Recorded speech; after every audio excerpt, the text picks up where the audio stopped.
Olá, todos sejam muito bem-vindos a mais um episódio de Sabe o Quê? Siga nos assine, nos acompanhe lá no canal do YouTube, se inscreva também, clique no sininho para receber notificações. Somos novos, precisamos muito da sua ajuda. É um canal onde trabalharemos qualquer tipo de cegueira cultural e histórica. Vamos trabalhar um pouco sobre conhecimentos, projetos e coisas que possam ajudar o nosso país. Um país tão rico, porém tão esquecido.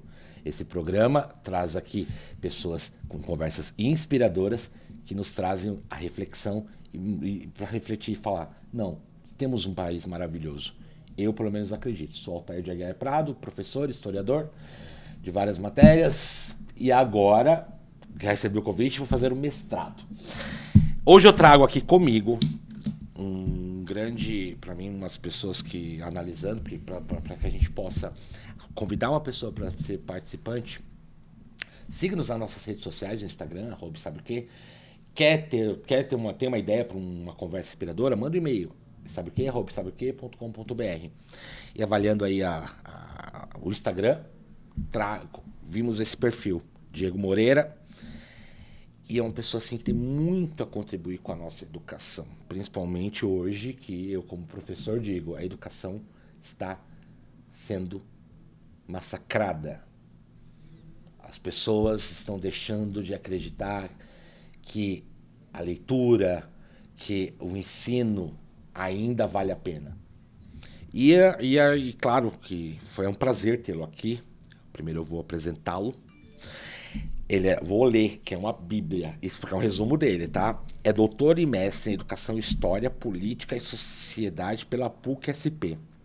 É graduado em História e Pedagogia e formado pelo magistério do Cefam. Nossa, quantos você tem? 41. 41? Não, é tão jovem ainda para ter o Cefam. Há mais de 20 anos atua na carreira docente, com experiência desde o ensino fundamental até a pós-graduação, em redes públicas e privadas. É docente no programa de pós-graduação em educação, orientando no mestrado na linha de formação de professores, cultura e subjetividades. Uma mente aberta, né, Diego? É autor dos livros... Acabei de ganhar mais um presente, né? A História, Conteúdos e Metodologias de Ensino, pela editora Senac. Depois deixarei na descrição para vocês poderem adquirir. Isso mesmo, revistas de jornais. Livros didáticos e com publicações solicitadas em concursos públicos. É fundador da Saber e Soluções. É fundador educacionais. Faz palestras e assessorias para municípios de todo o Brasil. Depois de toda essa apresentação, por favor, só se apresente. Prazer, bom dia, boa tarde, boa noite. Não sei que horário você vai ouvir, assistir. É um prazer estar aqui, Altair. Eu que Obrigado agradeço pelo convite, para essa prosa, para esse bate-papo sobre educação, que é das coisas que a gente mais ama de falar. Falar de educação, falar de pessoas, falar para esse Brasil e para essas triste, pessoas, né? que estão aí precisando. É tão triste, né? Precisamos falar, né, de Você educação. não sente uma tristeza de como a gente está caminhando? Eu vejo lá seus posts. A maneira que você fala com o professor, eu não vejo mais muito professor assim. Aquela vontade, que eu acho que, se for pensar em dinheiro, o professor não sabe mais nada. Mas tem que ter aquela... Eu não posso ver uma lousa e um giz, que já me costa. Você também é assim? Eu amo dar aula, né? Eu amo lecionar, né? Você ainda está lecionando ou parou? Eu só leciono no mestrado agora, né? Não consigo mais lecionar na educação básica. Oi? Tem saudade? Olha, eu amo a sala de aula do ponto de vista da relação, da troca, do contato com o estudante, né? Hoje eu não consigo ter uma carga horária grande, ficar 30, 40 horas, mas já dei muita aula na educação básica. Gostava? Prefeitura, Estado, São Paulo, escola particular. Gostava. Eu falo que a educação tem que se divertir, Sim. Tem que ser de prazer, tem que entrar na sala de aula com tesão de dar aula. Sim. A hora que perde isso... Acabou. Não faz sentido. Eu acho que você não precisa sair da educação. Você pode perder o tesão, mas não sair da educação. Tem outras áreas dentro. Tem. Eu acho que as suas palestras mostram muito isso. Porque assim, a gente perde o tempo, a gente perde a noção da sala, a gente não tem mais aquela graça. Mas assim, eu não quero deixar a educação. Há uma identidade, né, Altair, que é de ser professor. Sim. Mesmo quando vai para a gestão, quando vai para a coordenação pedagógica, para a supervisão, aciona outros cargos, a identidade é professoral. O professor é que ama dar aula. Um coordenador pedagógico Exatamente. acaba dando aula para os professores, um diretor acaba dando aula para a escola inteira, para funcionário. Exatamente. Mas a paixão ali... O ensinar não é vai o embora. ensinar, não vai embora, né? Não vai Agora, uma coisa que você falou que é muito importante. A educação também tem outros lugares fora da sala de aula e fora da escola. Sim. Hoje eu trabalho com escrita, trabalho com pesquisa, trabalho com produção de conteúdo, com assessoria técnica, que são outros lugares Sim. da educação. Possíveis também, experiências bons. Não melhor ou pior que sala de Agora, aula, eu conheço mas... gente que falou, não, na sala ninguém me tira. Tem gente que vai até o fim. E ama. E é legítimo, né? Então, o ama, né? Eu falo assim que eu gosto muito de estar em sala de aula. Quando o aluno ainda entende que aqui há uma figura Perfeito. importante. Perfeito. Que hoje está perdendo isso. Perfeito. Isso é um ponto legal, que é essa crise da relação com o saber, né? Há uma crise da compreensão do que é a relação com o saber, que é da sociedade, que é da família, e que esbarra e que recai sobre o adolescente, sobre a criança, sobre o adulto na faculdade. Há pouco tempo, quando eu ainda dava aula na graduação, também tinha dificuldades, às vezes tinha que parar para dar bronca na faculdade, porque elas precisavam prestar atenção, Sim. se comportarem como acadêmicas, né? Agora, há um desafio grande do nosso tempo, que é essa relação com a aprendizagem. Sim. E as pessoas substituem. Acha que um vídeo de 30 segundos do TikTok ensina mais do que uma aula que reflete, que o professor prepara, que dialoga. E essa confusão faz perder o prazer da sala de aula, né? Tudo que você está falando, eu vi todos os seus vídeos. E que a gente estuda antes, legal. Né? A Fernanda, a minha equipe também estuda. Todos. Inclusive você fala isso sobre o uso das tecnologias. Mas antes eu te falar uma coisa. Vamos começar umas perguntinhas. Boa. Você fala, o professor é graduado, tem que ter formação. Na sua opinião, isso basta?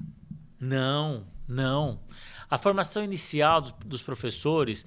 Eu vou dar uma palestra sábado sobre isso, que essa formação inicial dos professores está muito precária. Eu não sei que ano você se formou. Ainda aqui da faculdade, ou a primeira, ou do ensino médio? A primeira faculdade, lá atrás. Foi em 2001, 2000. A gente é da mesma geração. A formação de professores tem ficado nos últimos 20 anos cada vez mais aligerada, cada vez mais rápida, passageira e menos profunda. E assim... E no público ou no privado? Porque às vezes o pessoal faz um avatar da universidade pública, é a melhor que tem. Não é também, tem 1000 problemas, a universidade privada tem 1000 problemas, e a universidade EAD tem mais problemas ainda, tem 1001 problemas. E a formação dos professores não tem formado um professor que compreende na plenitude o que é educação. Está dando um diploma. Na real. Tem que fazer a crítica, porque assim... facilita a entrada, facilita a saída. E eu não estou falando que não tem que democratizar. Precisa democratizar. Mas a hora que o estudante está lá dentro, ele tem que aprender a ser professor. E aí não dá para formar professor em 2 anos e meio, com 2 horas de aula, sem ter estágio, sem ter formação profunda, sem ter conhecimento histórico, filosófico, sociológico, sem conhecer de metodologia. Aí põe essa menina no mercado de trabalho, porque sua maioria são mulheres, põe essa menina no mercado de trabalho sem instrumento para trabalhar. Aí ela chega no mercado de trabalho, é lógico que ela vai ser atropelada pela vida. Vai ser atropelada por um sistema que é duro, falho, perverso, bruto. E aí, não adianta a sua formação inicial. A graduação foi que é o começo dessa conversa. Sim. Terminar a graduação é o começo dessa conversa. E aí precisa continuar a informação permanente. As pessoas acham que só a graduação... Não, muito pelo contrário. Eu acho que hoje a graduação, como você falou, é o início ali, é o pontinho, né? Um pontinho da educação. E eu percebo hoje os professores, assim, estamos formando muitos professores, menos educadores. Até tem uma pergunta aqui que uma pessoa pediu para perguntar para você. Qual a diferença de educador e professor? Educador, ela está sempre no sentido amplo, assim, né? Educador está no aspecto geral. Geral da coisa. Então, assim... Um líder religioso pode ser um educador, um cientista de outra área. O cara é engenheiro, ele pode ensinar alguma coisa no sentido de educar. Agora, professor é profissão. Então, quando a gente fala assim, quem faz licenciatura, quem se prepara para ser professor, ele é profissional do ensino. E aí, quando fala que todo mundo é educador, fala, não, professor é profissão. Tá, educador não. Educador, um esportista que ensina o esporte dele, ele pode educar naquilo. É mais amplo. Educador é amplo, não é a profissionalização disso. Sim. Professor não. Professor a gente se prepara para uma profissão, para uma carreira, Sim. né? Então, profissão legal. é a carreira. Muito legal. A gente está falando porque o termo educador está ganhando muita relevância nos últimos anos, certo? Você acha que os pais estão terceirizando esse papel para as escolas? Tenho certeza. Gostei. Ele vai falar hoje. Diga. Tenho certeza. Porque assim, você vê também como eu que estou sendo o único. Os pais de hoje não são mais como antigamente. Quando a gente fala de pai, é uma figura de respeito, uma figura de como imposição, não vou usar. E hoje eu tô vendo, parece que são dois amiguinhos. E eu tô percebendo que eles estão terceirizando. Porque assim, a escola tem que ensinar. Educador, como você acabou de falar, eu fiz essa pergunta anterior para chegar nisso. O pai, ele é um educador. Você acha que ele está transferindo para... Fale, Altair. Assim, ó, a percepção tá turva sobre o que é papel da escola e sobre o que é papel da família. Claro que não dá pra gente olhar para trás e falar que a escola de hoje tem que ser a escola de 1950. Não tem. Também não dá para olhar para agora e falar que a paternidade de hoje tem que ser uma paternidade de 1918. Não tem. Mas há algumas confusões assim que a gente precisa recolocar no lugar. Então, assim, o papel da escola não é substituir o papel da paternidade. E eu vou falar da paternidade porque a maternidade já está tão acumulada de coisas. Sim. Porque a mulher é mãe, é mulher, é profissional. E a paternidade é isso. As pessoas abrem mão do que é papel. E eu falo muito, né? Que ter filho é diferente de criar filho. Opa.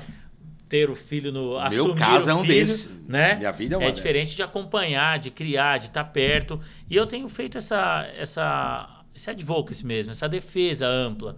O pai precisa assumir a paternidade, acompanhando a lição, levando na escola, participando de reunião. E não dá para falar que um marmanjo de 30 anos que é pai não consegue acompanhar o processo de desenvolvimento do filho. Eu brinco, às vezes é até meio duro, mas assim, não dá para achar que é o pai McDonald's que leva no fast food e tira foto porque foi no futebol e acha que isso é ser pai. Te irrita isso? Eu fico. Me irrita de um jeito de eu às vezes sabe, intervir. parece pai da gente chama do Instalândia. É uma coisa assim, tipo... Pai que tira foto e acha que isso meu garoto. O filho, que é meu garoto? Né? Defina o meu garoto, né? E aí, Altair, põe pra escola esse papel. Põe pra escola, numa percepção, e aí talvez até mais profunda, numa percepção. A gente não pode esquecer que o magistério, ele é feminino. Sim. 92% do magistério é ocupado por mulheres. Sim. E essa paternidade transfere para a professora o que seria papel da família. Sim. O que seria papel da família? Por exemplo, acompanhar ensino, cuidar dos cuidados básicos da criança, acompanhar a aprendizagem, os cuidados mínimos de saúde, de corpo, de roupa, de aprendizagem, de livro, de estímulo à leitura, à cultura, não. E aí acha que isso tudo é da escola. Qual o grande problema? Joga tudo para a escola não dá conta nem do que é essencial do ensino, como que ela vai dar conta ainda do que é do cuidado da criança? Vou dar um exemplo simples. Criança que chega às 7 horas da manhã e não consegue fazer a lição porque foi dormir 3 horas da manhã porque estava no celular. Isso não tem santa professora que vai dar conta de resolver isso. Só que a mãe culpa a escola. Aí vai achar que a escola é ruim, vai falar que a escola não presta, nunca que não pôs para dormir no horário certo, né? Mas quem coloca a criança para dormir e tira o celular? É a mãe, é o pai, é o adulto responsável. Eu já levei carcada por ser um pai mau, porque eu coloco meus filhos para dormir 8h30 da noite. Porque eu gosto que ele tenha 11 horas de sono. Mas eu fui mal, porque eu tô privando eles de ter um momento de televisão. Eu vi um vídeo seu falando assim, vai brincar com o cachorro. Eu ponho, Diego, eu saí dali e falei assim, José, vai brincar com o cachorro. Porque eu não quero. Sai da tela. Que a gente também não, vai brincar com a Vicky. Vai plantar, não sei o quê. Vai mexer na tela, vai desenhar. Vai brincar, é isso. Eu sempre trabalhei muito lúdico, Perfeito. Mas sempre fui julgado. Sim. Porque assim, se eu deixar a criança ter um celular, como ela vai ver o que é alienada? Defina alienado pra mim.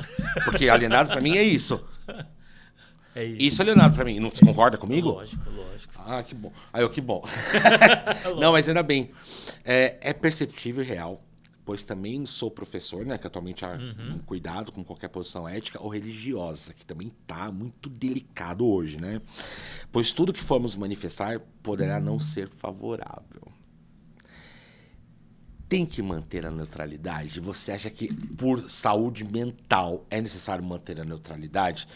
Ou você acha que a escola ainda é um ambiente que você pode falar as suas opiniões como posições religiosas, políticas? Ou você acha que para a sua saúde mental, hoje o saúde mental, tem que manter a neutralidade? Muita boa pergunta. Olha, Altair, eu acho que assim, eu acredito em escola laica. A escola tem que ser laica. Qualquer manifestação religiosa no interior da escola, no projeto pedagógico, só faz sentido se ela for confessional. Sim. Se o pai matricula a criança numa escola que é católica, protestante, o que for, aí sim o pai tem clareza do que é. Sim. Agora, qualquer outra manifestação religiosa no interior da escola, eu vou dizer, está errado. Porque se a gente vai fazer uma manifestação, vai colocar um versículo na lousa na terça, a gente vai ter que colocar um do Alcorão na quarta, a gente vai ter que colocar um do budismo na quinta, vai ter que colocar um ponto da Umbanda na sexta, e aí ou é para todo mundo ou não é para ninguém. Por isso que a escola é laica. Então, com a religião, acho que a escola não tem por que mexer. A escola pode falar de valores, pode falar de valores humanos. Eu acredito numa escola humanista. Sim. E se a escola é humanista, tem que caber todo mundo. Sim. Porque, Altair, se a escola não for para caber todo mundo, ela não cabe ninguém. Para que serve? Ela não cabe ninguém. A gente troca a placa, põe outra coisa lá e põe clubinho de alguma coisa. E aí... Mas, por exemplo, política. Agora, política. E essa pergunta é muito boa. Porque, assim, nós como professores, a gente tem que tomar muito cuidado. Porque nós temos, de um lado, a esquerda, temos uma direita... A gente tem... Vou até uma extrema esquerda, uma extrema direita, que se você fala que você é da esquerda, você apanha da direita. Centrão nem tanto, mas assim, quem é? Sim. Você como professor chegar assim, você acha assim que a gente tem... Se a gente chegar assim, olha, eu sou da esquerda, você acha que essa pra saúde mental e física temos que manter essa neutralidade? Ou você acha que devemos manifestar? Olha, eu acredito, e aí eu acredito que não há neutralidade. Não há neutralidade no ato pedagógico. O ato pedagógico é político. Sim. O ato pedagógico é político. Agora, eu não concordo com política partidária no interior da escola. Então, assim, nem de A, nem de B. Não dá para ir com bandeira, com broche, fazer campanha eleitoral no interior da escola. Agora, não dá para a gente negar que o ato pedagógico é político. A gente ensina para as crianças o que é democracia, a gente ensina para as crianças o que é a escravidão, a gente ensina para as crianças o que é abuso infantil. E isso é posicionamento político. Agora, imagina, se no ensino superior, lecionando no ensino superior, a gente tem sido cuidadoso, eu dou aula no mestrado, e eu tenho sido cuidadoso. Cuidadoso, acho que é melhor essa palavra. Porque precisa ser cuidadoso, porque o professor ele não pode ser militante na sala de aula. E ele não pode ser militante da esquerda à direita. Ele não dá para chegar na sala de aula para criança de sexto ano e defender o candidato a prefeito, a governador, ou a presidente, ou o que for. Não concordo. E pode ser o seu. Agora, não pode confundir com esse discurso também radical da direita, porque se é um radicalismo da esquerda, é um radicalismo da direita. O radicalismo da direita é que quer cercear qualquer debate que é amplo. Então, por exemplo, quando a extrema-direita, e eu coloco sempre a extrema-direita, porque a direita ilustrada não tem problema. Sim. A direita ilustrada dialoga na mesa. Pô, tem amigos da direita ilustrada, da direita, uma direita que sabe dialogar. Quando a extrema-direita reclama porque está no currículo ensinar a escravidão. Aí não dá para não ensinar isso. A gente vai tirar do currículo o que é escravidão, a gente vai tirar do currículo o que é racismo. Isso não dá para Não tem nada a ver com nem política. Exatamente. Agora, e aí a sua pergunta é muito boa, porque assim, o professor ele tem que ter o bom senso e ele tem que ter a lucidez de fazer um debate amplo, de dialogar com as famílias. Olha, concordo. Falar sobre racismo não é um aspecto legal que o professor é obrigado a falar. Agora, o professor também não pode falar sobre racismo ou sobre qualquer outro tema e levantar uma bandeira também radical para o outro lado. Agora, o professor também não pode ser refém de grupos... de grupos extremistas. Agora fala pra mim, hoje nós nos tornamos reféns de muitos grupos extremistas, porque o problema é o radical. Hoje eu percebo assim, qualquer vírgula já é um motivo para os extremistas. Aham. E aí taxam todos como se fossem iguais. Como você acha que a gente tem que lidar com os extremistas? Olha, eu já... Hoje umas perguntas, né? A pergunta é ótima, a pergunta é ótima. É assim, ó, vou dar um exemplo. Os extremistas, geralmente, eles são nas pontas religiosas, eles estão, seja qual religião for, né? Com os extremistas, a gente tem que lidar com o rigor da lei. Sim. Então, assim, vou dar um exemplo. Líder religioso interferindo em aula de professor. Não dá. Quem é líder religioso para interferir em aula de professor? O professor é a pessoa legalmente constituída pelo poder do Estado, seja município, Estado ou federação, para lecionar sobre um currículo. Agora, o que é muito importante? O professor tem que estar preparado para responder. Exatamente. Então, assim, o professor que às vezes se apequena diante do grito de um extremista, sim, ele precisa estar preparado para responder. E como que ele está preparado? Estudando. Ele tem que estar preparado estudando. Com conhecimento. Ele tem que conhecer lei, ele tem que conhecer currículo, ele tem que conhecer o que é repertório curricular do que ele vai lecionar, ele tem que conhecer de metodologia para explicar com conhecimento. Sabe o que eu fico? Hoje, um dos motivos que eu quis ter esse podcast é para curar essas cegueiras históricas e culturais. Perfeito. Esse achismo. Perfeito. Não, porque... Peraí. Prova por A mais B. Por isso que eu falo que a educação é o caminho. Me prova, por lei, por não sei o quê, que eu estou errado ou que você está errado. Ou que você está certo, vice-versa. Porque quando você vai com a prova, Diego, você quebra as pernas da pessoa. A pessoa não consegue fazer. Agora, é que eu acho que ela só... Não dá. O que eu percebo também, outra pergunta, eu já ia explorar você bastante. Manda. Às vezes eu percebo que o oprimido está virando opressor em muitas situações. Paulo Freire dizia. Não sei se você vai concordar comigo. Algumas situações está acontecendo isso, porque é tanta intolerância que a pessoa sofreu que agora ela não tem mais paciência de ver uma vírgula e já arrebenta. Perfeito. Isso é normal, histórico, é raiva enrustida. Você acredita nisso? Assim, que está vendo um oprimido, em alguns casos, virando opressor? Eu acredito, né? A filosofia já nos ensina isso, né? Que o desejo de quando a pessoa não tem consciência de classe, o desejo dela é se transformar no opressor. Há uma lição que deve ser aprendida pela sociedade, que é essa consciência de classe. Sim. Quando o sujeito perde a aula do 6º ano do que é classe social, ele cresce achando que vai ocupar outra e oprime quem está do lado dele. Né? Isso acontece, às vezes, oprimindo um aluno, um estudante. Acontece quando o professor e a família se veem como adversários. Sim. A família vê o professor como inimigo, o professor vê a família como inimigo. Isso é um contrassenso, é um absurdo. O professor e a família têm que andar junto, no mesmo projeto, na mesma direção. E aí, quando você vê... Às vezes, conversa de sala de professor que reclama do aluno, como se o aluno fosse um adversário. Peraí. Não é. Quem é o adulto dessa relação? Sim. Ou a família, reclamando do professor, como se o professor quisesse o mal da criança. E como você faz? Agora eu sei que as suas palestras ajudam nisso, né? Explica um pouco sobre o seu trabalho nesse ponto, no que você ajuda, tanto para os professores como coordenadores. Que tem uma pergunta aqui de coordenador também. Legal. Mas como o seu trabalho faz? Qual que é o principal trabalho? Porque você tem uma empresa, né? Qual chama Saberes e Soluções Educacionais. Ou seja, vamos pôr uma solução educacional. Perfeito. É isso. Explica um pouco o seu trabalho, por favor. Hoje, o que a gente faz? A gente atende escolas e prefeituras desenhando programas de formação que fala diretamente no centro do problema. Sim. De forma cirúrgica no centro do problema. Tem um campo que traz soluções iguais para todo mundo, o qual eu não acredito nesse caminho. Não. As soluções são construídas, personalizadas, são pensadas dentro de cada território. Por quê? Duas escolas que estão na mesma rua, às vezes elas têm problemas totalmente diferentes. Sim. A mesma escola, o período da manhã e o período da tarde, às vezes são problemas distintos. Totais, né? Escolas se você vê, até o aluno ele é diferente. Exatamente. Então não dá pra gente fazer uma coisa igual para todo mundo. São soluções personalizadas, construídas de forma personalizada. Bem personalizado. A gente faz diagnóstico, faz levantamento de pesquisa, diagnóstico e constrói um programa de formação com professores, gestores, diretores. Passar o telefone da escola dos meus filhos. Eles estão precisando. E atende isso num ciclo de formação com todas as ferramentas digitais, presenciais. Contra muita barreira. Olha, eu tenho tido Porque tem um ego, né?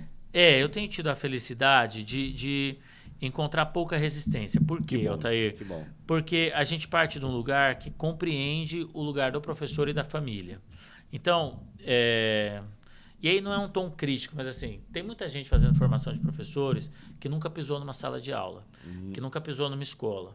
O menino se forma, faz gestão de qualquer coisa, lá em qualquer lugar, e aí vai ensinar a professora a dar aula. E aí é claro que encontra resistência. Claro que encontra resistência. Normal, você pega professor que está dando aula há 20, 30 anos, e aí chega um forasteiro e vai falar como que ele tem que dar aula? Não. E o nosso caminho é totalmente contrário. A gente parte da condição de reconhecer a identidade do professor, o percurso do professor, a formação do professor, para trazer, então, possibilidades reflexivas, caminhos, metodologias, para que ele vá melhorando sua performance, sua aula, seu conhecimento teórico. E quanto tempo você já está fazendo esse trabalho? Puxa, a gente tem empresa desde 2008. Então já são o quê? 15 anos? 15 anos tá, trabalhando. Você percebe que há uma diferença de um professor que você começou a fazer isso em 2008 para um professor de hoje? Total. Como? Total. Pergunta ótima. Tem um autor, não sou eu que falo, quem fala isso é o Huberman, é um autor que pesquisa os ciclos de vida do professor e ele fala dessas mudanças na carreira. A gente tem uma geração de professores, talvez a nossa, talvez uma anterior à nossa, que é uma geração de professores que se fundamenta, que tem aquela ainda paixão por ensinar, e a gente tem uma formação de professores que tem chegado de maneira muito desinstrumentalizada. Sim. Formam esses meninos e meninas sem as ferramentas necessárias para o ofício. Meu Deus. Não é culpa deles. Não. Ninguém sai da universidade com diploma culpado porque a universidade não ensinou. Concordo. E aí a gente tem que dar o nome aos bois. Assim. A universidade forma mal, a universidade forma de forma aligerada, coloca professor na universidade que não é da área, que não é do campo. E aí essa menina... Graduar. Isso, vai formando... Produção em massa. Exatamente, linha de produção. Essa menina chega para dar aula... Ela chega de mão vazia, né? Do jeito que ela aprendeu. Do jeito que ela aprendeu. E esse perfil do professorado, ele precisa de muita ajuda. Não é mau caratismo da professora, não é mau caratismo da escola. Ele precisa de formação continuada, precisa revisitar teóricos. Altair, às vezes a gente pergunta... Agora fala, será que alguém vai até o teórico de novo? Porque... a pessoa prefere, hoje eu vejo professores que preferem muito mais do que pegar não vou relembrar o que o Diego me falou, vou pegar o livro. E esse é um grande desafio, sabe? Sim. Porque eu vou falar assim, aquela formação teórica da aula que eu tive lá no mestrado e no doutorado, ela comunica para quem? Ela comunica às vezes para um ciclo assim, E eu faço muita crítica mesmo. Sim. Às vezes a aula de doutorado fala para eles mesmos. É uma meia dúzia de gente falando entre eles. Como que a gente consegue tirar esse conhecimento e expandir? É por isso que a gente vem aqui, é por isso que a gente faz vídeo, é por isso que... E como que eu vou falar com essa geração que não é a minha? Sim. Eu estava dando aula para graduação, as meninas tinham 18 anos. A gente já é o tio da Suquita. Exatamente. A gente é o tio da Suquita. Eu brinquei sobre a Copa de 94. Sim. Nossa, lembra do chute do Dunga? Sim. Quem é o Dunga? Quem é o Romário? Quando eu falo assim pra ele, porque o Fernando Henrique Cardoso, quem foi Fernando Henrique Exatamente, Cardoso, né? quem... O Plano Real, mas nunca foi, era antes, não tinha outra moeda? O que era o RV? A gente na nossa época, Diego, pra ter um telefone no carro, era na vizinha, eram recados, porque a inflação, hoje eles pedem, tá aqui na mão. Isso. Aí, repara, é um desafio, Altair, que é nosso. Não é deles. Não é deles. Eu que preciso Exatamente. reaprender a me comunicar. Quando eu vou pra internet, faço vídeo, tento fazer vídeo, tento alcançar, é porque é um desafio que a nossa geração tem que ter um compromisso ético de falar com essa geração. Exatamente. E aí também não dá pra... Porque assim, é muito comum escutar na academia, essa geração não quer nada, esses meninos não querem nada. Como que a gente parou para conversar com esses meninos? Sim. Como que eu consegui traduzir um texto ou fazer com que um texto chegasse ao estímulo, à curiosidade desses meninos? Exatamente. Porque, vamos falar também, com 18 eu não estava lendo Marx, não estava lendo Mayakovsky. Com 18 eu também queria namorar, com 18 eu também queria ir pra balada, com 18 eu também queria sair de carro. A gente teve a nossa geração malhação, né? Também não dá pra falar que assim, quando eu tinha 15 eu era a genial. Nossa geração é 90. Eu falo, eu tenho muito orgulho dela, porque foi uma geração assim que grandes professores, administrar. Sim. Não saíram grandes, foi uma década de muitas, e a juventude era diferente. A gente tinha que batalhar para as coisas. E era assim, a gente era adulto para a idade. Se você pegar a imagem de uma pessoa da nossa época com 18, pega uma de hoje com 18, perfeito. parecia que a gente tinha 30. Velho, é isso aí. Velho, velho. 30. É isso aí. 30, não é? É isso aí. Não é verdade? Não, agora eu posso falar, hoje você vê uma pessoa de 30, você tem 15, e a atitude é pior. Por exemplo, não sei você deve ter batalhado pra cacete na tua carreira pra chegar. Então assim, com dor de barriga, ia trabalhar. Sim, hoje, qualquer vírgula, não vou trabalhar. Exato. E largo. Só que assim, eu tinha uma coisa, eu não vou deixar meu aluno sozinho, eu tenho que ir. Perfeito. Hoje, Não, e aí, como você lida com isso hoje, já que você ainda está numa área de mestrado e você tem a sua empresa? Porque as pessoas, eu percebo que perdeu a responsabilidade. Vou contar um caos. Por favor, faça. A gente contrata, a gente trabalha com terceiriza muitos trabalhos. E eu sou de uma geração, e eu não estou dizendo que isso é correto, mas eu sou de uma geração, talvez você, que eu começo a trabalhar às 7, eu vou direto. Eu trato isso na psicanálise. Também, Ivonete? Eu trato isso na terapia. Tem que a Ivonete está ficando conhecida, viu, no episódio de hoje. É isso. Não, e para mim... Workaholic, sou e feliz. É isso aí. E eu não tô nem dizendo que sou melhor que alguém por causa disso. O terapeuta fala que eu tenho que... desacelera e tal. Mas eu vou dizer assim, eu vou contar um caso. Eu contratei um menino para fazer um trabalho para mim e a primeira reunião era 7h30. Pô, eu sou de uma geração que 7 horas eu já estava dando aula. Sim. 7h30 para mim, o dia já começou. Há tempos. 7h30. E aí o moço me respondeu, 25 anos, assim. Me respondeu que não dava para começar às 7h30 porque... ele ia dormir às 10 e ele só podia começar a trabalhar depois das 8h30. Eu durmo às 10, acordo às 5h30. Eu tenho que levar meu filho pra escola. E aí, é difícil um limite Sim. entre compreender que as pessoas precisam ter qualidade de vida. Vai tentar. Nossa, se revolta. É difícil acompanhar o ritmo. Também não estou dizendo que é saudável trabalhar feito louco. Mas, Diego, eu nunca vejo... Peraí, se você... Eu preciso de 5h30, 6 por dia. Eu fico ótimo. Menos que isso, fico péssimo. Mais que isso, eu fico corpo doído. Corpo doído.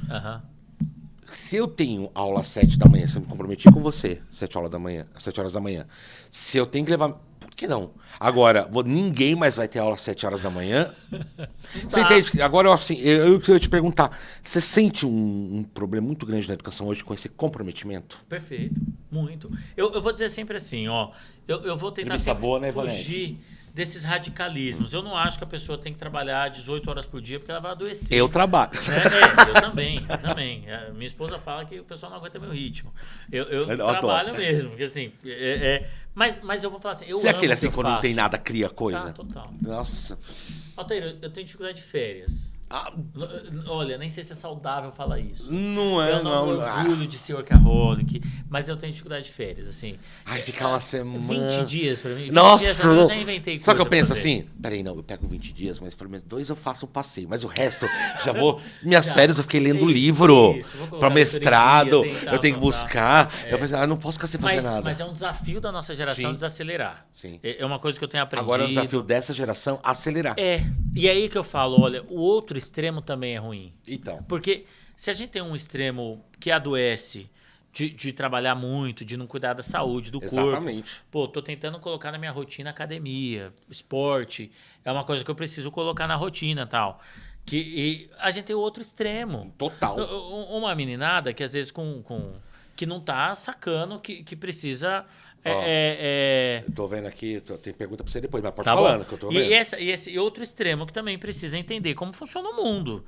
Que precisa entender que o mundo age numa... E é essa busca por equilíbrio que eu acho que é o nosso maior desafio geracional. Eu acho também. Sair de uma geração que tá tomando remédio para sobreviver e cair numa outra geração que também não se compromete com nada. Sim. Né?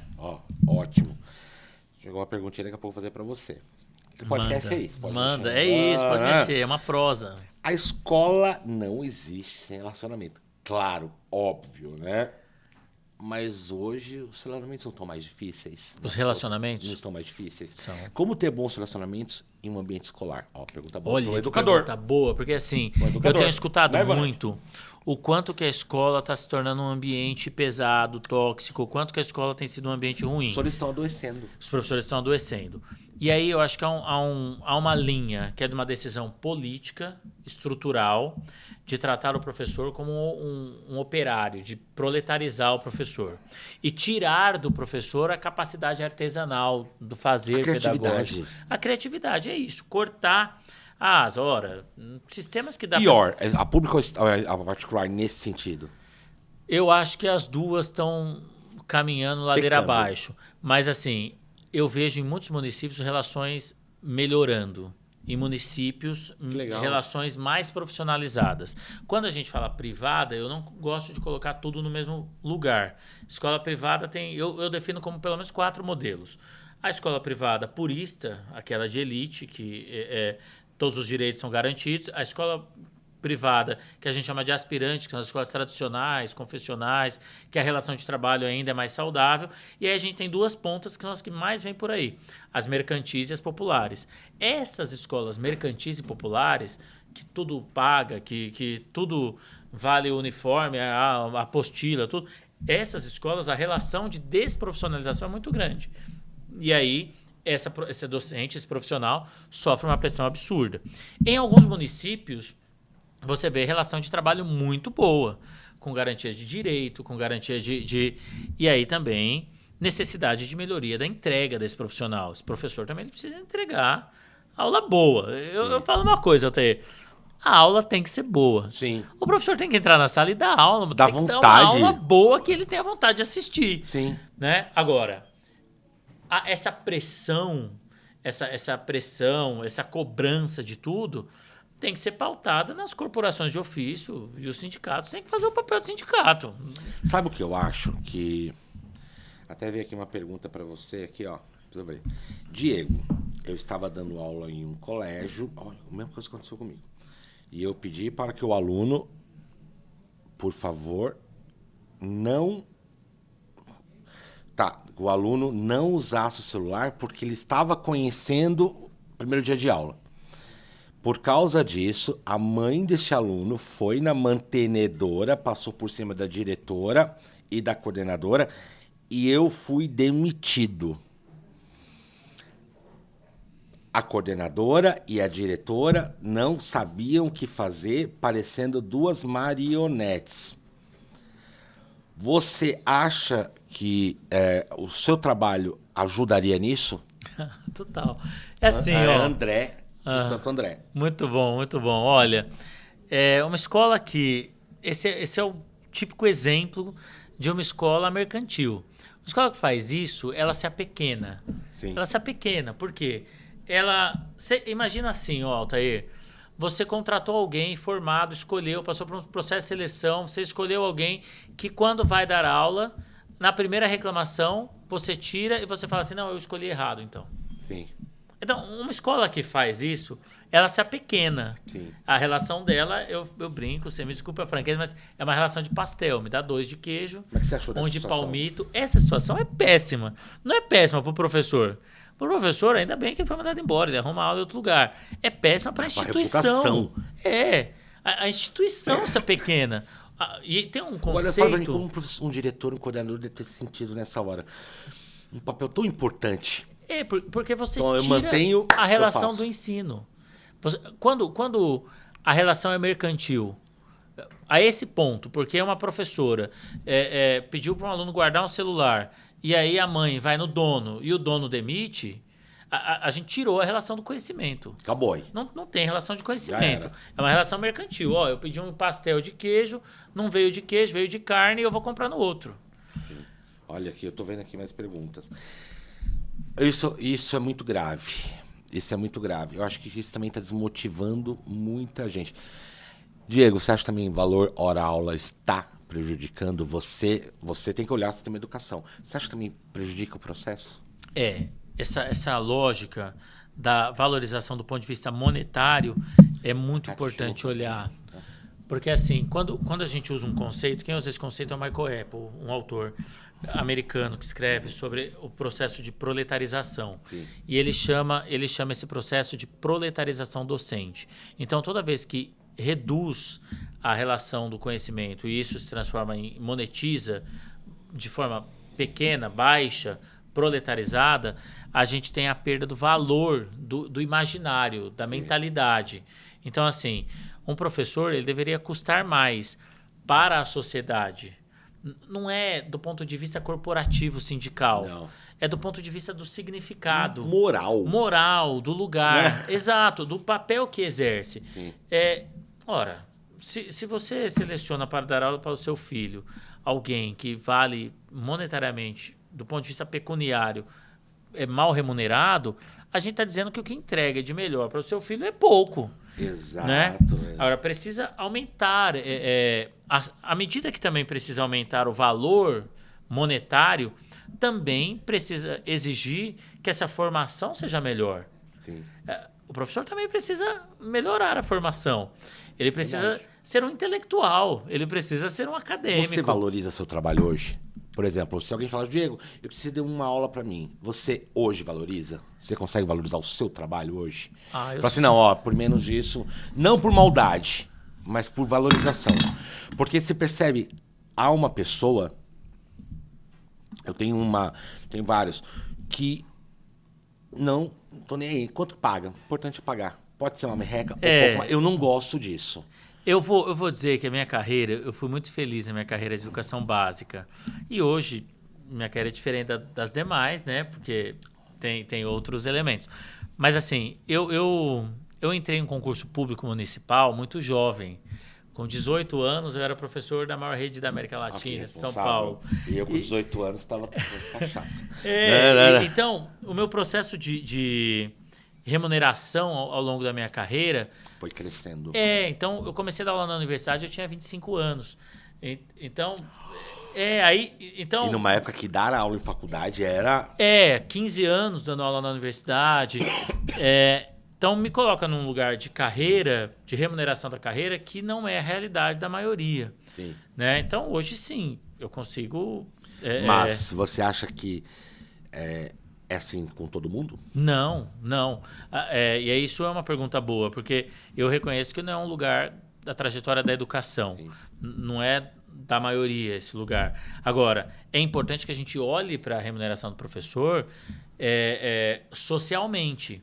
Quanto que vale um professor na sociedade? Então, não é só o pecúnio, não é se ele ganha 5 ou 7 ou 10. É quanto que ele representa para a sociedade. Porque... É difícil, né? Agora, volto a dizer, essa é uma pauta que não pode ser vista só como corporativa.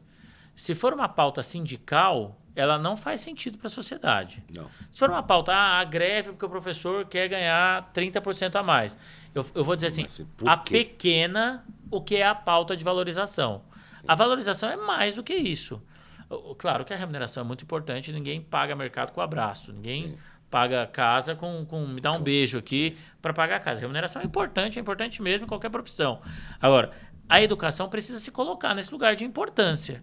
Precisa se entender que é um lugar de importância. Sim. Né? Importância e as pessoas ainda não entendem o quão é necessário. Eu pergunto assim para toda uma sala de aula, o que você quer crescer? Tudo, menos professor.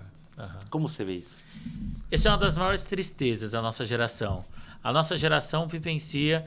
Eu li essa semana uma coisa muito legal, que eles usam um termo que assim, é um apagão de professores. Sim. E aí, eu não sei o autor que escreveu isso, eu li também pelas redes. Não é um apagão de professores, é um apagão de respeito, é um apagão de valorização, um apagão de remuneração.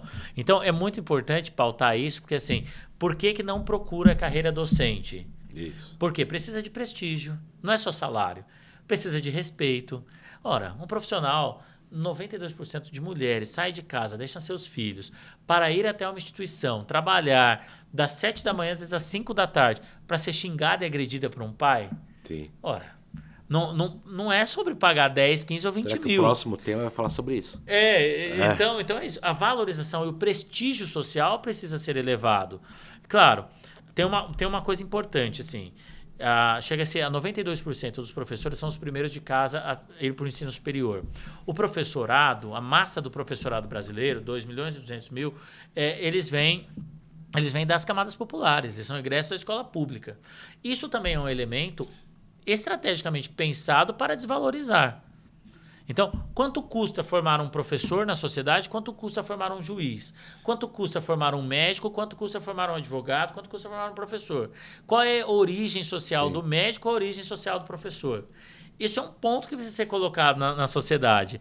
E essa também é uma das raízes da desvalorização. Concordo. É de origem pobre, é em sua maioria mulher, e em sua maioria egresso do ensino superior, da escola pública, no ensino médio, que vai para o ensino superior. Isso também é uma marca que traduz o quanto valorizam ou não o professor. O professor nas escolas de elite está muito bem remunerado. Sim. Ganha bem, né? Os professores na escola de elite estão muito bem remunerados. O problema é o professor que atende as camadas populares. Sim. Agora, para a camada popular pode pagar qualquer coisa? Pode colocar qualquer profissional? E aí entra uma controvérsia.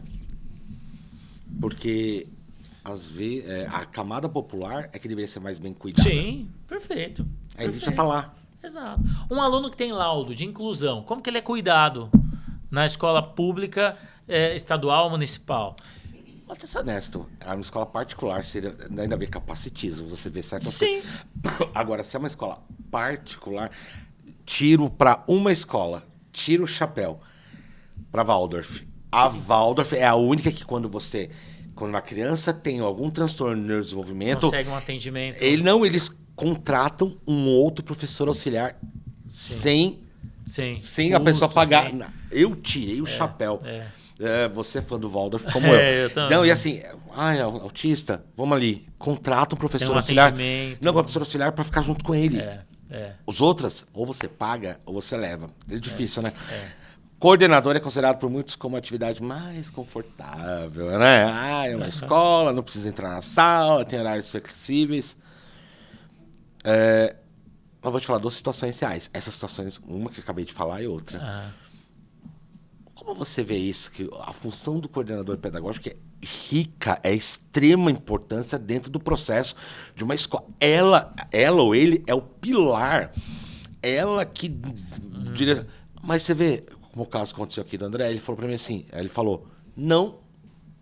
Passar por cima dela. Passar por cima dela. Aham. Você tem visto isso? E assim, como você vê essa situação, Diego, por favor? Olha, na escola pública, de um modo geral, às vezes a relação é mais profissionalizada. Tem um concurso público, tem uma seleção maior. Às vezes na escola privada, dependendo da escola, claro, estou falando aqui de maneira genérica, ela é tratada como um faz-tudo. Quem perde? Todo mundo. Perde o aluno, perde o professor, perde o mantenedor, perde o negócio da educação, né? No caso das redes privadas. A coordenadora não pode ser vista como uma auxiliar de qualquer coisa, né? Ela tem que abrir portão, tem que fechar portão, tem que cobrir professor que falta, tem que limpar aluno que sujou. Peraí. E aí... Vamos, né? E aí você não tem o fortalecimento de um projeto pedagógico de escola. O que fortalece uma escola? É um bom projeto pedagógico. Quem é o guardião do projeto pedagógico? O coordenador pedagógico. Mas ninguém vê. Hoje ele virou um substituto de professor e um abre e fecha portão. Isso.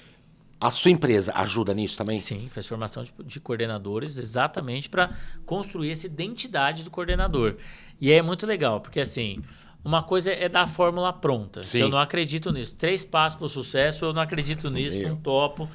Chegar numa escola, numa pessoa que faz 20 anos uma coisa e falar, olha, você tem que fazer 3 passos para o sucesso, isso é mentira, é engodo. É até vergonhoso. É vergonhoso. Agora, a formação de coordenador pressupõe análise de trajetória, processo de profissionalização, reflexão e mudança de comportamento profissional. Então, é um percurso que vai trazer uma identidade de coordenador.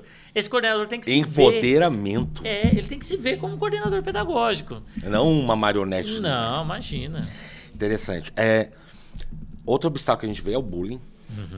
Né? Não sei se a sua empresa trabalha, principalmente com os TEAs, com inclusão, com sexualidade, orientação sexual, várias hoje, né, como sou de língua portuguesa, eu socialmente eu aceito, eu tenho que aceitar o gênero famoso, neutro, porém na língua eu não posso, Sim, mas concordo. isso é uma questão de sensação, de sensatez. Eu tenho que respeitar o social. Agora, falando do contexto, eu vou ler essa parte aqui que eu acho muito interessante. Na nossa época, o objetivo era ensinar disciplinas. Ponto. Nossa época era isso, certo? E atualmente a escola também precisa acolher e vem acolhendo. Isso eu tô achando. Ela tá tirando um pouco. Mas ainda é um obstáculo o combate ao bullying e as orientações sobre a diversidade e transtornos. Perfeito. Porque eu e muitas pessoas percebem que há o acolhimento. Porém, o ensino ficou enfraquecido. Concorda com isso ou não? Vamos lá. Ou não? Em partes, assim. Não me diga. Há um desafio grande que é fazer uma escola acolhedora. Sim. E eu acho que a escola que não é acolhedora nem é escola. Tá? Ótimo. Eu nem acredito que uma escola que põe o menino de inclusão para fora, Sim. eu nem acredito que tenha sido chamada escola. Sim. Por quê? A criança tem direito de estar lá, seja ela o que for, azul, amarela, verde, se ela for cadeirante, direito se for dela. cadeirante, a gente tem que garantir o direito dessa criança Sim. aprender. Agora, é um aspecto importante que talvez a gente esteja numa transição histórica. Quando a gente fala que a escola deixou de ensinar, eu vou falar assim, deixou de ensinar o quê? Né? E o que a família também deixou de ensinar. Por quê? Porque a escola continua ensinando muita coisa. A escola ainda é um bastião civilizatório. Sim. E eu fico me perguntando sempre, é uma pergunta para a gente fazer em todo momento. É ensinar que uma criança precisa respeitar a outra, acolher e precisa incluir e dar a mão, não é ensinar sobre história? Sim. Não é ensinar sobre linguagem, sobre cultura, sobre Sim. arte. Uma escola que classificava, que fazia um ranking e que quem repetia era colocado para fora, Sim. eu não sei se é o ensino que eu gostaria que tivesse ainda hoje. Ou seja, só livro. Colocar a criança para... Aliás, o que a gente tá vendo de criança deprimida, de criança ansiosa, que coloca aí 300 apostilas para essas crianças fazerem, 1000 aplicativos para essas crianças fazerem, e ela não consegue cumprimentar o porteiro, não adianta tirar 1000 em redação do Enem e ser nazista, pô. Não adianta tirar 1000 na redação do Enem. E não saber nem lavar uma roupa. E não cumprimentar a senhora que limpa o chão. Há um trabalho sócio, né? É educacional. E esse é o trabalho também da sua empresa? Sim, fazer formações sobre as competências socioemocionais. E é uma coisa importante também, porque assim, há uma marca de geração dos professores. Sim. E isso é importante reconhecer, Altair, porque assim, nós não aprendemos sobre isso. Não dá para tornar o professor um vilão. O professor agora tem que ensinar sobre as emoções. Nós não aprendemos sobre as emoções. Não, é um processo. É um processo. Esse professor também precisa ser ensinado. Muitas vezes esse professor precisa ser acolhido nas próprias emoções. Sim. Essa coordenadora, essa diretora está lá solitária. Às vezes ela não tem com quem falar sobre as dúvidas dela, sobre os dramas que ela vive. E o seu trabalho faz o quê? Sim, acolhe, conversa, dialoga. Eu tenho um trabalho de mentoria, por exemplo, que eu atendo o diretor individualmente. Isso é bom. Um por um, de acolher mesmo. Chegou uma pergunta aqui. Mais uma. Manda. Não recebi nenhuma, só na tua entrevista. Manda. Diego, uma pergunta. Eu preciso saber. Você ainda acredita na educação como solução para um Brasil melhor? Perfeito. Olha, que pergunta bonita. É tão clichê, mas tão bonitinha, né? Essa pergunta é ótima, porque assim, eu só acredito nisso. Acho que o que me move... O educador de verdade não desiste, né? O que me move na vida como profissional, como sujeito, Sim. é acreditar que a educação é possível. Sim. O dia que eu não acreditar que a educação é possível, eu vou vender pão, fazer pão de queijo, vou fazer outra coisa. Mas acredito, sim. Não, eu acho que... Bonita pergunta, assim. Boa, é uma pergunta boa clichêzinha, pergunta. mas eu gosto dessas perguntas. Boa pergunta. Você pode colocar a imagem pra mim? Que agora eu vou colocar uma coisa que eu li, vou dar minha opinião, porque Tá a gente bom. tem... Ai, o bendito. Que legal. Eu paguei aqui as páginas, então esse livro foi um caos, né? Eu vou explicar até um pouco aqui, tá? Falando, né, do contexto, né, o livro A Avesso da Pele, esse livro trata de uma dinâmica racial, que é válida. Eu gostei muito, eu li, eu tive cabelo, não teve jeito. As pessoas me perguntavam o que vimos, o artigo escrito pelo leitor, que o mais curioso é que as palavras de baixo calão e os atos sexuais do livro causam mais incômodo do que o racismo, a violência policial e a morte de pessoas negras. Não vamos aceitar qualquer tipo de censura ou movimentos autoritários. Isso é baseado na sua entrevista lá, tá? Aham. Na seu artigo. Estudam a ler e refletir sobre a sociedade que vivemos. O que eu vou falar aqui, minha visão como educador, eu quero que você entenda. Será que teve repercussão? Por quê? Palavrão, todo mundo fala. Contexto sexual, depois de 18 anos, você pode fazer o que você quiser. Você acha que o problema aqui, porque eu li, é um livro que... Você chegou a ler? Sim, sim. Tem uma história muito bonita, assim, que eu digo, bonita no sentido literário, no sentido... Aham. É uma reclamação, é um... Como a gente pode dizer? É uma... Uma denúncia, Uma né? denúncia, exatamente. Só que daí aí eu começo a pensar nas minhas horas de folga. Eu falei assim, o que ela colocou aqui? Claro, eu não colocaria um vocabulário desse para um filho meu de 10, 12, 13 anos. Diego, minha pergunta para você é, a gente vai debater sobre isso. Será que o erro não foi a classe etária que esse livro foi dado? E ainda pior, ter sido cedido pelo Estado? Eu acho que... Porque palavrão você vai falar.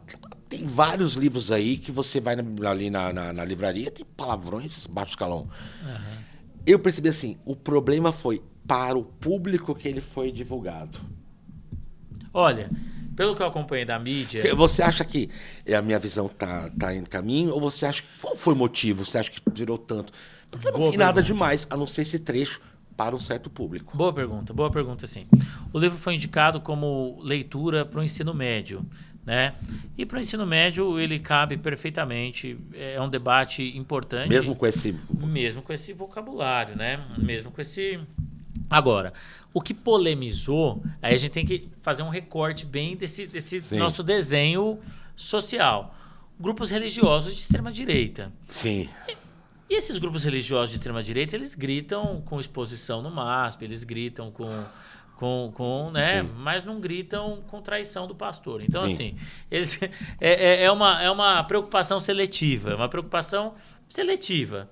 São grupos que extremistas que fazem esse barulho. Não acho que tem problema algum o Estado fazer isso. Agora, tem um cuidado que é sempre importante. Todo projeto de literatura, de história, todo projeto no interior da escola, ele precisa ser dialogado.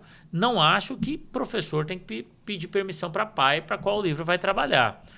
O médico não vai perguntar... Se tiver um objetivo. Agora, você como pai, se você tivesse... É que você é educador, tem uma outra visão. Você acha que, assim, o pai, na real, às vezes, assim, dentro da sua simplicidade... Ele não se sentiria no direito de reclamar por causa do vocabulário? Tem caso eu não ensino assim, palavrão e aqui no livro vou ensinar? Assim, olha, eu acho que é uma hipocrisia sem tamanho. Não, legal. É uma hipocrisia sem tamanho, assim. Esse tipo de discussão por causa do palavrão, sabe? Porque coisa importante, acompanha né? o que o adolescente fala. Exato, acompanha o que o adolescente fala. Tem pai que acha que adolescente é o mesmo quando está na escola. Sim. E agora, o livro é uma problemática profunda. Muito. O livro debate racismo, o livro debate as estruturas racistas. Ganhou o Jabuti. Ganhou o Jabuti. O Jefferson Tenório é um autor cada vez melhor, assim, né? Queridíssimo, inclusive. Então, é de uma hipocrisia muito grande. Problematizar, e aí só demonstra o quanto que a sociedade é racista. Só demonstra o quanto que a sociedade não está preocupada com as questões raciais colocadas ali no livro. E outra, uma coisa muito importante, o nosso maior documento, que é a Base Nacional Comum Curricular, coloca que tem que ser ensinado sobre isso. Então, o documento legal que protege, que é a base para os currículos, nos obriga a ensinar sobre essas coisas. Agora sim, a necessidade de ter ponderação quando vai fazer os projetos, a necessidade de calibrar o tamanho do projeto, como faz isso. Isso é atribuição do professor, do profissional, da coordenação, introduzir o assunto, colocar isso com o protocolo necessário. Mas pautar isso, tem que pautar mesmo. Tá, e censurar, você acha que foi Criminoso. Criminoso. Qualquer tipo de censura é criminosa. E assim, censura que antecede. A gente tinha que censurar baixo salário de professor, tinha que censurar pai que abandona a criança, tinha que censurar mãe que não vai na escola. Isso que tem que censurar. Aí essa é a pergunta. Os guardiões da moral dos bons costumes estão preocupados com as crianças abandonadas? Quantas crianças na escola que não têm acompanhamento paterno? E aí, como tá pautando isso? E que a gente for ver, o cara é todo certinho, são né? os primeiros a gritar contra o racismo. Você acha então assim, foi um fuzuê por causa de umas Eu palavrinhas? acho ótimo, porque aí todo mundo foi ler o livro. Então, o cara Polêmica é ganhou. Todo mundo foi ler o livro. O cara ganhou o Ibope que ele queria. Capitães de Areia, lembra? Deu mesmo polêmica. Mas se eu vou Areia. ver, mas hoje quem analisa, não, Capitão de Areia Eu gostei muito do livro. Assim, o livro, eu vou falar, é um livro que fala muito. Tem outros, eu gosto muito desse tema. Por isso que eu não sei, eu tô indo pra essa linha. Pra mim, assim, direitos civis. Sim, eu gosto sim, muito dos direitos americanos civis, porque sim. lá, se aqui tinha racismo, lá, meu amigo. E assim, mereceu um prêmio Jabuti, tá? Eu achei que esse trecho, e a minha visão era, será que foi o público, os pais desse público, não vou colocar esse público, você acha que não fala palavrão? Agora, os pais desse público fizeram isso, e aí pegou. Se fosse uma faculdade... E assim, é uma polêmica que eu falo que é uma polêmica inglória. É necessário que a gente ensine para as crianças e para os adolescentes que não pode ser racista. Sim. É necessário que a gente ensine para as crianças e para os adolescentes sobre educação sexual. Sim. Essas coisas são necessárias fazerem. E aí a pergunta importante assim, todos esses pais que estão aí polemizando, primeiro pergunta, leram o livro? Não Acompanham o projeto pedagógico da escola? Dialogam na escola? Sim. Vão lá, estão acompanhando o projeto, né? O projeto da escola. Então, assim, eu como educador, eu faço assim, primeiro, por falar algo eu tenho que ler. Perfeito. Segundo, eu faço por quê? Por que que ele está no projeto? Qual a intenção pedagógica desse livro para o projeto? Mas se eu ver que não tem nada a ver também, eu posso questionar. Agora, você não tem nada a ver. Tipo... E olha que legal isso. O professor também ele tem o dever, a obrigação de explicar. Sim. Isso faz parte do ofício. E eu vou comparar assim. Sabe quando um médico dá uma receita e não explica o que é? Sim. Não fala o que vai, qual é a consequência do remédio, qual é a contraindicação. É um profissional porco. Tem que explicar. Vai dar uma receita para uma idosa. Exatamente. Que vai fazer xixi a noite inteira, que não vai dormir. Ele tem que explicar. Sim. É um profissional, um mau profissional, se não explica. O professor, ele também precisa explicar. Sim. Ele precisa ter um projeto pedagógico que ele explique. Sim. Olha, eu decidi por isto, por a razão A, a razão B, a razão C. A base legal tá aqui, tá aqui, tá aqui. E isso ensina a sociedade. Sim, isso principalmente em história. Exatamente. Não vem com achismo. Porque peraí, você sabe o que é fascismo, você sabe o que é isso, como começou. Por exemplo, Deus, Pátria, Família, essa frase vem de onde? Porque nós somos aqui um mundo, não, o Estado. Peraí. Então você tem que ir lá. Diego, passou mais de 1 hora. Meu Deus. Passou muito rápido. Falei hoje com o senhor Diego Moreira. Uma conversa inspiradora, muito civilizada. Eu acho que é isso mesmo. As questões políticas, as questões ideológicas, trabalhar de uma maneira democrática. Eu gosto muito do podcast, porque o podcast faz isso. E assim, você falou, eu falei, coloquei, e não saiu, muito pelo contrário, saiu uma outra ideia. Eu acho isso fantástico. E já não era de hoje que eu estava querendo a sua entrevista. Saiba que você foi muito procurado. O que legal que teve perguntas para você, que eu olhei, porque eu não sou de olhar o celular, chegou para fazer perguntas, você teve perguntas para você coerentes. Legal. E ele fez esse livro aqui, com História, Conteúdo e Metodologias de Ensino, da editora Senac. Tem mais um livro. Vamos lá, Ivonete. Tem mais um livro. Tem mais um, tem né? outros, tem outros. Por favor, quem quiser te encontrar, como é que eu faço? No @Prof. Diego Moreira, no Instagram, vai no direct.